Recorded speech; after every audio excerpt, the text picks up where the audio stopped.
6 जनवरी 2025 की सुबह 11:15 एक शख्स जिसका नाम डेविड मैरो था अपने घर की बालकनी में बैठा था।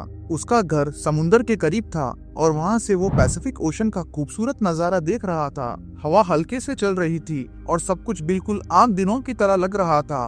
डेविड को कोई अंदाजा नहीं था कि सिर्फ कुछ देर बाद एक ऐसी चीज होने वाली है जो लॉस एंजलिस की तस्वीर को बदल के रख देंगी। जब डेविड अपनी बालकनी में बैठकर समुंदर का नजारा ले रहा था, उसने दूर किसी अजीब चीज पर ध्यान दिया। उसके घर से तकरीबन 5 मील दूर पैलिसेड्स के पहाड़ी इलाके में एक जगह से धुआं उड़ता नजर आया। पहले तो ये सिर्फ एक छोटी सी आग लग रही थी, लेकिन धीरे धीरे इसमें तेज चमकने वाली चिंगारियां भी दिखने लगी। आग इतनी ज्यादा भड़क गई कि उसका काला धुआं पूरे पहाड़ पर छा गया। दूर दूर तक सिर्फ धुआं ही धुआं नजर आने लगा और आसमान भी पूरा अंधेरे से ढक गया। ये सब इतनी तेजी से हुआ कि लोग समझ नहीं पाए कि आखिर ये आग इतनी जल्दी से कैसे फैल रही है। ये आग सिर्फ पैलिसेड्स के पहाड़ों तक सीमित नहीं रही, बल्कि कुछ ही घंटों में बहुत दूर तक फैल गई। देखते ही देखते ये आग ईटॉन, हेरिस्ट, केनेड, गेटी, स्क्रिलबॉल और सैन फर्नांडो जैसे इलाकों तक पहुंच गई। तेज हवाओं की वजह से आग और भी ज्यादा भड़कती गई। हवा की रफ्तार 100 किलोमीटर प्रति घंटे की रफ्तार से थी, जो इस आग को और भी ज्यादा बढ़ाने का काम किया। सबसे हैरान करने वाली बात ये थी कि हवा का रुख समुंदर की तरफ था, लेकिन फिर भी आग ऑपोजिट डायरेक्शन में फैल रही थी, यानी कि अंदरूनी इलाकों की तरफ फैल रही थी। ये एक अजीब बात थी जो समझना जरूरी था। वीडियो में आगे बढ़ने से पहले अगर आप इस चैनल पे नए हो तो इस चैनल को सब्सक्राइब करने के साथ साथ बेल आइकॉन को प्रेस करना ना भूले। ऐसा करने से मेरी आने वाली वीडियोस की नोटिफिकेशन आपको टाइमली पहुंच पाएंगी और हमारा साथ ऐसे ही बना रहेगा।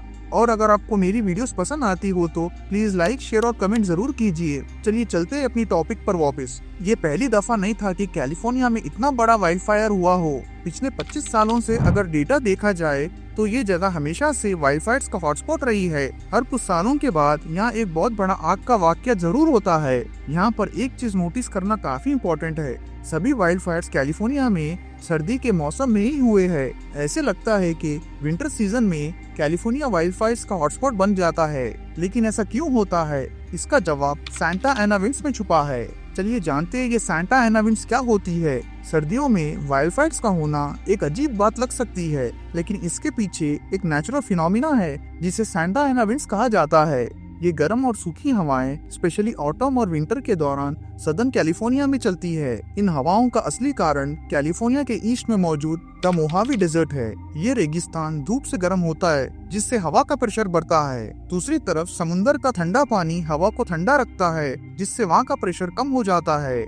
हवा हमेशा हाई प्रेशर से लो प्रेशर की तरफ चलती है, और जब इन दोनों एरियाज के प्रेशर में काफी फर्क होता है तो हवा बहुत तेजी से चलती है। ये हवाएं सांता एना विंड्स के नाम से मशहूर है, जो सूखी और गर्म हवा होती है, और जब ये हवाएं चलती है तो ये आसपास के जमीन के मॉइस्चर को सुखा कर ले जाती है। इस दौरान पेड़ और बुशेस काफी सूखे होते हैं, जिससे ये हवाएं और भी ज्यादा सुखाती है और फिर किसी छोटी सी आग को जल्दी से भड़का देती है। लॉस एंजलिस में जो आग लगी थी वो उल्टे डायरेक्शन में फैली। इसका कारण और एक इंटरेस्टिंग फिनोमिना है जिसे माउंटेन वेव रोटा कहा जाता है। जब हवा पहाड़ों के एक साइड से गुजरकर दूसरे साइड तक पहुंचती है तो उस साइड पर एक वोर्टेक्स बन जाता है। ये वोर्टेक्स हवा को उल्टे रुख में घुमाने पर मजबूर कर देता है। इसी कारण से लॉस एंजलिस में जो फायर स्टार्ट हुई थी वो हवा के रुख के बिल्कुल ऑपोजिट तरफ फैल गई। ये एक नेचुरल प्रोसेस था, लेकिन इसने आग को और भी ज्यादा डिस्ट्रक्टिव बना दिया। फायर टॉर्नेडो एक बहुत ही खतरनाक नेचुरल फिनोमिना है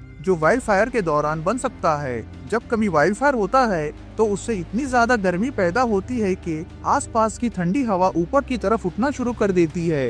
ये गर्म हवा बहुत तेजी से ऊपर उठती है और नीचे से ठंडी हवा आती है जो उस जगह को बढ़ाने की कोशिश करती है। इसी गर्मी और ठंडी हवा का इंटरेक्शन एक रोटेशन बनता है। इससे एक फायर टॉर्नेडो का जन्म होता है। आज के दौर में जब वाइल्ड फायर्स बहुत ही तेजी से फैलते हैं तो उन्हें रोकने के लिए एडवांस टेक्नोलॉजी का इस्तेमाल किया जा रहा है। सबसे पहले इंफ्रारेड कैमरेस का यूज होता है। ये कैमरास वाइल्ड फायर के टेम्परेचर को एक्यूरेटली मेजर करते हैं और उसकी रियल टाइम इंफॉर्मेशन देते हैं। इससे फायर फाइटर्स को ये पता चलता है कि आग कहां तक फैल चुकी है और किस डायरेक्शन में बढ़ रही है। दूसरी टेक्नोलॉजी है सैटेलाइट्स। सैटेलाइट्स वाइल्ड फायर को मॉनिटर करने के लिए काफी फायदेमंद होते हैं। सैटेलाइट से वाइल्ड फायर का साइज और लोकेशन ट्रैक किया जा सकता है। फायर फाइटर्स केमिकल स्प्रेज भी यूज करते हैं जो आग को कंट्रोल करने में मदद करती है। ये केमिकल्स आग के आसपास फेंके जाते हैं ताकि आग का फैलना रुक सके और किसी दूसरे एरिया तक ना पहुंचे। वाइल्ड फायर्स को पूरी तरह से रोकना काफी कठिन होता है, लेकिन उन्हें कंट्रोल करने के लिए